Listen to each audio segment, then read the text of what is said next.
अनंत उपकारी वितराग परमात्मा देव के शासन की प्रभावना करते हुए ज्ञानी भगवंत हमें बता रहे हैं कि बुद्धि का फल यदि कोई है तो तत्वों की विचारना करना। फिर हमें बतलाते हैं कि मिले हुए इस मानव देह का यदि कोई सार है तो है व्रत को धारण करना। फिर अब हमारे सामने बहुत ही उपयोगी जो हमारे लायक है, जो हमारे काम के लिए वस्तु है, वो बात ज्ञानी भगवंत फरमाते हुए कहते हैं कि हमारे मिली हुई संपत्ति का क्या उपयोग करना। तो कहते हैं अर्थस्य सारम किल पात्र दानम। मिली हुई संपत्ति का उपयोग हमेशा सत्कार्य में करना, सुपात्र दान में करना। हमारी जो संपत्ति है, आज हम संपत्ति की आसक्ति में इतने संसार में भटक रहे, उसका कारण इस संपत्ति की आसक्ति है। बड़े बड़े राजा महाराजा भी इस संसार में आए और चले गए, ना उनके साथ उनकी संपत्ति आई और ना गई, क्योंकि खाली हाथ इस दुनिया से आना है और दुनिया से खाली हाथ जाना है। अगर साथ में कोई आएगा तो वो पुण्य और पाप आएगा। पुण्य का मन कभी होगा तब हाथ खाली करने का मन होगा। अगर मुट्ठी बांध के रखोगे तो मुट्ठी बांध के ही जाओगे। अगर जीवन में कुछ सुकृत करोगे, कुछ पुण्य के काम करोगे तो पुण्य का उपार्जन होगा। और वैसे भी इस लक्ष्मी को चंचला कहा गई है। हमारे पूर्वज और कितने बुद्धिशाली थे, आपको मुख संदेश, मुख इशारा उन्होंने दिया। आपने देखा होगा कि लक्ष्मी जी, गणेश जी और सरस्वती के तीनों के साथ में फोटो रहते हैं। उसमें गणेश जी भी बैठे हुए हैं, सरस्वती भी बैठी हुई, पर जो लक्ष्मी है वो खड़ी हुए।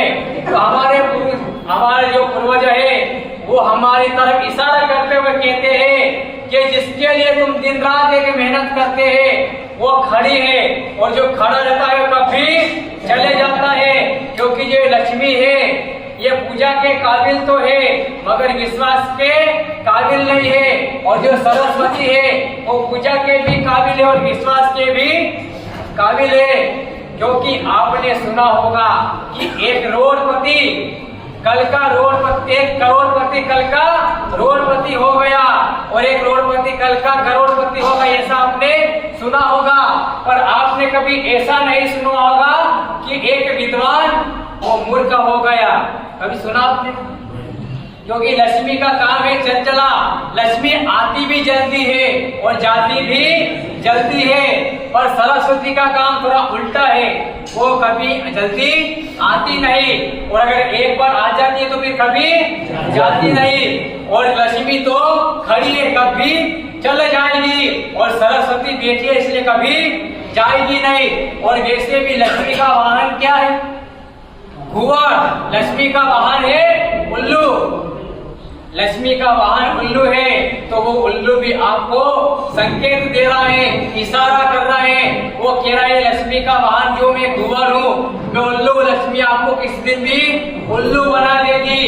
इसलिए आपको अपनी मिली हुई इस मानव काया को सार्थक करना है, अपने जीवन को सार्थक करना है। हमारे जीवन में जो अज्ञानता ने, आसक्ति ने जो घर कर दिया है, यदि हमें आसक्ति तोड़ना है तो सुपात्र दान तो हमें करना ही पड़ेगा। अगर हम इस धन की माया, काया की माया को नहीं तोड़ेंगे तो हमारे लिए 84 के चक्कर चालू ही रहने वाले हैं। हमारे ज्ञानी भगवंत हमारे पर कितनी कृपा कर रहे हैं। वो बोल रहे हैं जिन शासन के अंदर पुण्य कमाने का 66 मार्ग बताया है, पर कभी धन को कैसे आपको कमाना ये मार्ग नहीं बताया है। पर आप संसार की आसक्ति में ना पड़ जाए, इसलिए आपको सूल में से फूल बना रहे हैं। और वो कह रहे हैं कि यदि आपको इस तृष्णा के गड्ढे में से बाहर आना है, क्योंकि याद रखना 3 चीजें कभी नहीं बनाती, एक शमशान, एक समुद्र और एक तृष्णा का गड्ढा। आप शमशान में कितने ही मुर्गे ले जाके फूंक दो, पर शमशान यह नहीं कहेगा बस अब मुझे तसल्ली हो गई, अब एक भी अर्थी एक भी मुर्दा मत जलाओ। जितने मुर्दे लाओगे शमशान में उतने मुर्दे कम पड़ेंगे। समुद्र में चाहे जितनी नदियों का पानी डाल दो, समुद्र नहीं कहेगा कि बस अब मैं तृप्त हो गया। वैसे ही तीसरा है तृष्णा का गड्ढा। अगर व्यक्ति के जीवन में 50 लाख आ गए तो नहीं 55 लाख, 55 नहीं 1 करोड़। जैसे जैसे तृष्णा आएगी वैसे वैसे लोभ बढ़ता जाएगा। और सबसे बड़ा पाप का यदि कोई कारण है तो वो लोभ है। इसलिए हमारे ज्ञानी भगवत कहते हैं चौथी संज्ञा है परिग्रह संज्ञा, वो अनादि अनंत काल से व्यक्ति के पीछे पड़ी हुई है। अगर आज व्यक्ति संसार की आसक्ति में डूबा है, उस परिग्रह के कारण सबसे बड़ा दान सुपात्र दान है। जिनके पास बड़ी बड़ी संपत्ति थी, ऐसे भरत चक्रवर्ती महाराजा परमात्मा आदिनाथों को वंदन करते हैं और फल नैवेद्य और थाल सुपड़ी का थाल लेकर पहुंच गए सुपात्र दान का लाभ लेने के लिए अष्टापद पर्वत के ऊपर। और प्रभु आदिनाथ से कहते हैं कि मेरे भाई मुनियों को आप आदेश कीजिए, उन्हें भेजिए और गोश्री पानी का लाभ मुझे दीजिए। तब प्रभु आदिनाथ कहते हैं भरत चक्रवर्ती, तू चक्रवर्ती राजा है और राजपिंड हमें नहीं कलकता है। तब सुनकर भरत चक्रवर्ती की आंख में आंसू आ गए। अरे मैं कैसा निकम्मा, इतनी धन संपत्ति देखो मेरे किस काम का कि मैं सुपात्र का दान भी नहीं ले सकूं। अरे दूसरे मुनिवर तो ठीक है, मेरे कारण मेरी राज लालसा के कारण मेरे 99 भाई ने राज्य का त्याग कर दिया। इसलिए इस मेरी राज लालसा के कारण धिक्कार इस राज लालसा को, कि इस राज लालसा के कारण मैं अपने भाइयों को गोश्री भी गिरा नहीं सकता। अगर मैंने भी सोचा होता तो इस राज्य का त्याग कर देता, कम से कम मुझे सुपात्र दान का लाभ तो मिल जाता। जब बालचंद्र मुनि ने कलिकाल सर्वज्ञ भगवान हेमचंद्राचार्य जी महाराजा को गोश्री के अंदर विष दे दिया, और जब गुरुदेव को पता चला कि अब इस देह में दीपक में ज्योति रहने वाली नहीं है, तब उनके तो हृदय से एक ही उद्गार निकला, मन्नोपी सच्चा वयम, मैं तो मरने के लिए भी तैयार हूँ। और गुरुदेव ने अनशन कर अपनी सब काया को त्याग कर दिया। जब कुमारपाल महाराजा को पता चला तो एक छोटे बच्चे की तरह फूट फूट कर रो पड़े। मंत्रियों ने समझाया, सेनापतियों ने समझाया कि पूरी प्रजा के नाथ तो आप है। अरे गुरुदेव चल गए, उसका दुख आपको है, हमको भी है। यदि आप इतना शोक मनाएंगे तो हमें धीरज देने वाला कौन बचेगा, हमें धीरज कौन बनाएगा, हमें सांत्वना कौन देगा। तब कुमारपाल महाराजा कहते हैं गुरुदेव तुम्हारे भी थे, मेरे भी थे, पूरी पाटन नगरी के थे। आज गुरुदेव चल गए इसलिए मैं नहीं रो रहा हूँ, पर आज मुझे सच्चा ज्ञान आज हुआ। अरे मेरे गुरुदेव इतने बड़े आचार्य भगवंत थे, मैं उनका इतना प्रभावशाली राजा, उनका भक्त था, पर आज मुझे याद आया कि मैंने जीवन में कभी गुरुदेव को एक टाइम कभी गोश्री नहीं देना है, कभी मैंने सुपात्र का दान का मैंने लाभ नहीं लिया। मैं कितना अभागा। अरे मेरे पास 18 देश थे, पर धिक्कार इन राज्य को, इन राज्य में मैं भूल गया कि गुरुदेव को राजा के यहाँ की गोश्री नहीं चलती। अरे उसी समय इस राज का त्याग कर दिया होता तो कम से कम एक बार भी जीवन में मुझे सुपात्र दान का लाभ को मिलता। कम से कम मैं सुकृत अपने जीवन में करता। जिसको यदि अपने जीवन में सुपात्र करना हो, कुछ भी दान लेना हो, तो उसके जीवन में विनय तो अवश्य होता है। यदि आपने ठान लिया कि मुझे सिद्धांचल के अंदर फलानी जगह पर इतना लाभ लेना है, तो आप लाभ लेने से कभी चूकोगे? क्योंकि जिस व्यक्ति को यदि लाभ लेना है तो सबसे पहले उसके जीवन में विनय भाव तो आएगा। अगर विनय भाव नहीं आया तो लाभ लिया न लिया बराबर हो जाएगा, क्योंकि ना फिर वो अनुमोदना कर सकेगा और ना ही दान बराबर कर सकेगा। फिर उसका और मम्मन सेठ की संपत्ति में कोई अंतर नहीं आएगा। मम्मन सेठ को इतनी रिद्धि संपत्ति मिली, पर वो उसका उपयोग नहीं कर पाया, क्योंकि दान के 5 प्रकार के जैसे भूषण होते हैं, ऐसे 5 प्रकार के दूषण भी होते हैं। मम्मन सेठ ने अपने जीवन में 5 प्रकार के दूषण कैसे लगाए और शालिभद्र ने अपने जीवन में 5 प्रकार के भूषण कैसे लगाए, ये बात हमारे ज्ञानी भगवंत करते हैं। तो हमें हमारी आत्मा का यदि कल्याण करना हो, जिस व्यक्ति को अपने जीवन में यदि अपनी संपत्ति का उपयोग करना आ जाए, अपनी संपत्ति का उपयोग करना आ जाए, तो फिर कभी जीवन में जिंदगी में उसे दुख का एहसास नहीं होगा कि मैंने यहाँ पर सुपात्र दान तो किया पर मैंने अच्छा नहीं किया। आज व्यक्ति सुपात्र दान तो करता है, पर सबसे पहले उसकी एक बात होती है, एक भावना होती है कि मेरा नाम कहाँ पर आएगा। नाम की कामना आज व्यक्ति को पीछे पड़ी हुई है। याद रखना, 6 खंड के राजा चक्रवर्ती महाराजा जब 6 खंड की साधना करने निकलते हैं और 4थे खंड में ऋषभकट पर्वत की गुफा के पास में आते हैं, तब पहले से इतने चक्रवर्ती के नाम वहां पर लिखे हुए रहते हैं। और जो अखंड पुण्य का स्वामी है, 6 खंड की भारत में उसके जैसा न पुण्य किसी के पास, न बल किसी के पास, न काया किसी के पास, न आयु किसी के पास, ऐसा वो सर्वभौम राजा चक्रवर्ती बनने की लायकात वाला, जिसकी सेवा में एक साथ 25,000 यक्ष रहते हैं, जिसके पास छन्नूपुर पैदल सैनिक, 84 लाख घोड़े, 84 लाख हाथी, 84 लाख रथ और नव निधान का भंडार जिसके पास रहता है, ऐसा चक्रवर्ती जब उस ऋषभकूट पर्वत की गुफा के पास आता है, तब देखता है कि भविष्य में हो गए चक्रवर्तियों के नाम से वो पूरा पर्वत की जो वो गुफा है, हर जगह पे नाम लिखा हुआ है, कहां पर भी नाम लिखने की जगह नहीं है। इतना सत्वशाली पुरुष जिसको अपने 6 खंड के राज्य को जीतने के लिए 13 अठम करना पड़ते, ऐसा चक्रवर्ती भी जब वहां पर आता है और देखता है कि यहाँ पर इतने चक्रवर्ती के नाम लिखे, मैं अपना नाम कहाँ रखूंगा, और उसके पास तो काफी नहीं रत्न होता है। एक चक्रवर्ती का नाम वो घूस देता है और नाम लिखते लिखते उसकी आंखों में भी आंसू आ जाते हैं कि आज मैंने किसी का नाम मिटाया, कल कोई मेरा भी नाम मिटाएगा। इस दुनिया में किसी का भी नाम अमर नहीं हुआ है, तो क्यों हम अपने नाम को अमर कर ले। अपने आप को, अपने नाम को, अपने काम को यदि अमर करना है तो विनय भाव से सुपात्र में दान देना पड़ेगा। आप आज जगड़ू साहब को याद करते हो, क्योंकि भयंकर इस गुजरात के अंदर कच्छ देश में जब भयंकर दुष्काल पड़ा, तब जगड़ू साहब ने अपने धन भंडार खोल दिए। इसलिए तो उसको लोग दानवीर जगड़ू साहब की उपमा से नवाजित करते, इसलिए लोग दिलों से याद करती है। कल भी मैंने कहा था, भगवान संभवनाथ की आत्मा ने भी सुपात्र दान किया था। सुपात्र दान के द्वारा तीर्थंकर नाम कर्म निकाचित हो गया।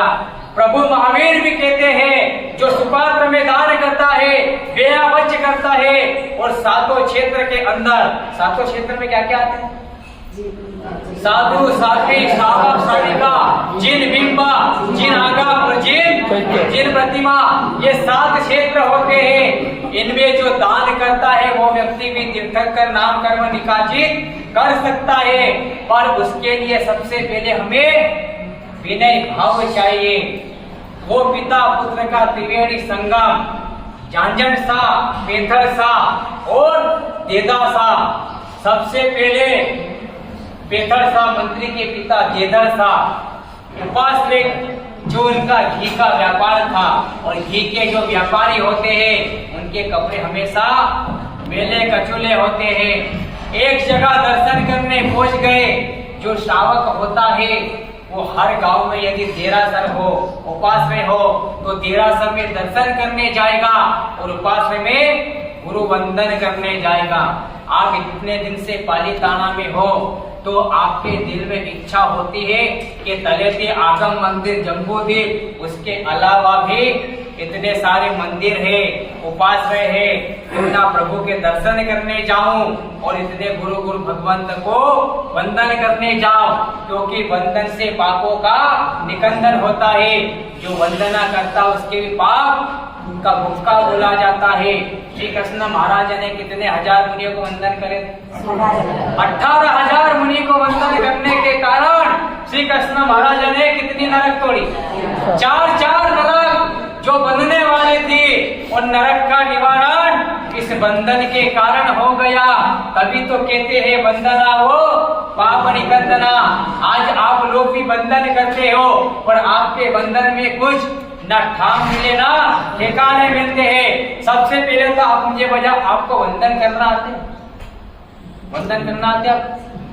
कीर्ति भाई, गुरुवंत भाई,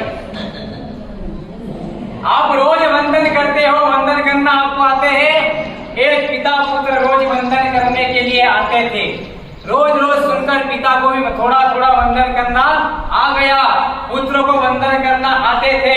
अब एक दिन बना ऐसा कि किसी कारण से पुत्र नहीं आ पाया। आज पिताजी आए, सुनकर 2 खमासने दिए। इच्छा में खमास बनो बंदी जाए, ऋषि आए मथेन वंदा में, और सुन के थोड़ा इश्कार भी बोल लिया, भी खमासना दिया, क्योंकि पदवीधारी मुनिवर को इश्कार के बाद खमासना आता है, और जो पदवीधर नहीं होता उसे खमासना नहीं आता। अब पिताजी सोचते हैं क्या बोलना, तो उन्होंने कहा छा कारण संजीसा भगवान ककड़ी भुट्टा खाओ। क्या कहा? ककड़ी भुट्टा खाओ। फिर कहा दौड़ाव्या धौड़ाव्या खौड़ाव्या पीड़ाव्या तस्सा इच्छा में टुकड़ा। आपके बंधन भी कुछ इस प्रकार के ही बंधन है। अगर बंधन करना है तो विनय पूर्वक करना चाहिए, और जिसको सुपात्र में यदि दान की भावना हो, दान यदि सुपात्र में जिसको अगर एक बार मन में उसने ढाल लिया कि मुझे लाभ लेना है। अब पहुंच गया देवगिरी के अंदर बेदासा, और वहां पर पूरा संघ एकत्रित हुआ है, और संघ नूतन उपास्य बनने वाला है, उसकी टीप चालू है। सब व्यक्ति अपने अपने टेप निकाले हैं। ये देदासा पूछा, इसने सुना कि संघ एकत्रित हुआ है, देवगिरी के अंदर उपासना बनने वाला है, क्यों ना मैं भी लाभ लूं। तो वो खड़ा हुआ, संघ से मेरी हाथ जोड़कर विनम्र विनंती है। लोगों को लगा कपड़े देखकर कोई साधर्मिक होगा, तो उन्होंने कह दिया हाँ भैया, यहाँ पर संघ एकत्रित हुआ है, साधर्मिक पे उपास्य की टीप चल रही है, तुम भी साधर्मिक हो, तुम्हारा भी कुछ उद्धार कर देंगे। तब उसने कहा कि संघ से मेरी विनंती है कि आप लोग तो यहाँ पर रहते हो, आपको तो बार बार भी लाभ मिल सकता है, लेकिन मैं गांव के अंदर रहता हूँ, मुझे कभी लाभ नहीं मिलता। यदि संघ आज्ञा करे तो संपूर्ण उपास्य बनाने का लाभ मुझे प्राप्त होना चाहिए। तब संघ के आज्ञावानों ने कहा नहीं, संघ एकत्रित हुआ है, यहाँ पर टीप हो रही है, जो टीप में नाम लिखाएगा सभी नाम लिखा रहे, तुम भी जो तुम्हें दान देना हो वो लिखा दो। पर अभी भी हाथ जोड़कर विनम्र भाव से एक ही बात कर रहा है कि एक बार और मेरी बात पर गौर किया जाए, मेरे शब्दों को एक बार और सुना जाए। संघ से मेरी विनंती है कि ये लाभ मुझे मिलना चाहिए। और तभी एक नौजवान ट्रस्टी जो युवान था, जोशीला था, उसने कहा भैया आपसे कह दिया ना कि पूरा संघ मिलकर लाभ लेगा। नहीं, संघ से विनंती है कि ये लाभ मुझे मिलना चाहिए। अभी भी विनम्र भाव में खड़ा है, विनम्र स्वभाव से खड़ा है, क्योंकि यदि एक बार जिसको सुपात्र में दान करना है, वैसे आप लोग भी पता है कि आप यदि व्यापार करते हैं तो आपको पता है कि इस व्यापारी से मुझे 2 पैसे कमाने हैं, तो वहां भी आप कितने विनम्र बन जाते हो। आपसे कोई कहता है यदि आप कपड़े के व्यापारी हैं तो आपने किसी को कपड़े का थान दिखाया कि ये इतने का, तो वो कहता नहीं ये मुझे नहीं जमा, रुको भैया ये दूसरा देखो, ये मुझे नहीं जमा, भैया तीसरा देखो। क्यों? क्योंकि आपको वहां लाभ होने वाला है। आपको पता है कि ये फालतू मुझसे मेहनत करवा रहा है, अभी ये कपड़े के थान बिखरेगा, यहाँ बिखेरूंगा तो पूरा सब इकट्ठा हो जाएगा और मेरी मेहनत बढ़ जाएगी, पर वहां आपको लाभ दिखाई दे रहा है, प्रॉफिट दिखाई दे रहा है। आपको पता है मेरा लॉस नहीं होना चाहिए। ऐसा पुण्यशाली व्यक्ति भी होता है, तो उसे अगर लाभ लेना हो तो उसे फिर लाभ ही दिखाई देता, दूसरा कुछ दिखाई नहीं देता। वो देदासा कह रहा है कि संघ से मेरी विनती है कि उपासना का लाभ मुझे मिलना चाहिए, और वो खड़ा हो गया। तुमसे कहा ना भैया बैठ जाओ, क्या तुम अकेले लाभ लोगे? कि अगर संघ आज्ञा करता है तो पूरा उपासना का लाभ मुझे दिया जाएगा। और उसने कह दिया कि भैया क्या तुम पूरा सोने का उपासना बनाओगे क्या? एक बात की रट लगा कर बैठे हो, उपासना का लाभ मुझे दो मुझे दो मुझे दो। नहीं, पूरा संघ लेगा। फिर भी कहता अगर संघ आज्ञा करेगा तो देदासा सोने का उपासना बनाएगा। अब उधर संघ वालों ने विचार विमर्श किया कि इतनी यदि इन पुण्यशाली की भावना है तो संपूर्ण उपासना का लाभ इन्हें दिया जाए, पर एक शर्त पे, आप जो उपासना आप बनाओगे सोने का नहीं बनाओगे। कितनी उम्दा भावना होगी उस श्रावक की, लाभ लेने की कितनी भावना होगी, सुपात्र में दान करने की कितनी प्रबल भावना होगी कि अगर मेरी लक्ष्मी का उपयोग सदुपयोग हो जाए तो मैं अपने आप को धन्य मानूंगा। और उधर जब देदासा से कहा गया कि आप उपासना बनाना, पर सोने का मत बनाना, पर अभी भी प्रबल भावना। जब उपासना का काम पूरा हो गया, रंगाई पुताई हो रही थी और कस्बे से गठरी बनकर लोग केसर बेचने के लिए आए। दिन भर घूमे पूरी नगरी के अंदर, रास्ते में देदासा मिले, लोग बात कर रहे हैं क्या तो हमारा 1 ग्राम भी केसर नहीं बिकी। देदासा पूछते तुम्हारे पास कितनी केसर है? उसने कहा भैया तुम्हें कितनी लेना, उतनी बात करो ना।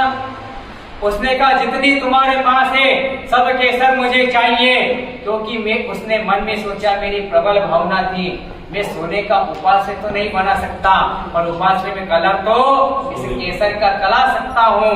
उधर देदासा ने कहा तुम्हारे पास जितनी भी केसर है, देवगिरी के अंदर मेरे उपास्य का काम चल रहा है, रंगाई पुताई का सामान तैयार पड़ा है, चूना घुला हुआ तैयार है, आप उसमें जाइए और जितनी भी केसर है उसमें डाल दीजिए।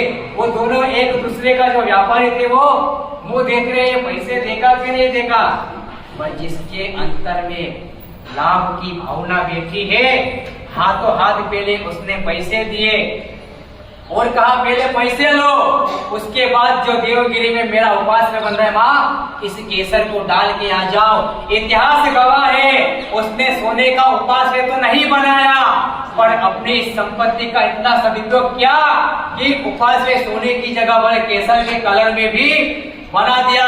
तो आइए हम भी अपने जीवन में इस धन की आसक्ति तोड़े और कैसे हमें सुपात्र में लाभ मिले। तो किस प्रकार अगर हम सुपात्र में लाभ देंगे तो हमारे यहाँ पर भी साली बंदरे की तरह 99 पेटी उतर सकती, पर कैसे हमें उस दान में लाभ मिले तो कल हम बताएंगे आपको कि इस सुपात्र दान की महिमा क्या है। जिस दान की महिमा तीर्थंकर परमात्मा भी कहते हैं वो दान ऐसा वैसा दान नहीं है, क्योंकि हम अभय दान तो बराबर इस पंचम कान के अंदर दे नहीं सकते, पर सुपात्र दान तो कर सकते हैं। और कैसे हम अपने जीवन में संभाव लाए, समता लाए, समता की सामायिक हमारे जीवन में कैसे करें, जो हमारे ज्ञानी भगवंत ने हमें बताया है कि संभावे समता धरी और मोक्ष नगरी अगर आपको प्राप्त करना है तो संभाव तो आपको लाना पड़ेगी। तो आइए अब हम संभाव के अंदर ओतप्रोत बने और अपने जीवन को धन्य बनाए और गुरु वाणी सुनकर हमारे मन के अंदर भी जो कसाई थे, कचरा वो ढेर हो गया है, वो संभाव के पानी से कैसे साफ करे, गुरु वाणी को सुनते हैं, अपने जीवन को धन्य बना।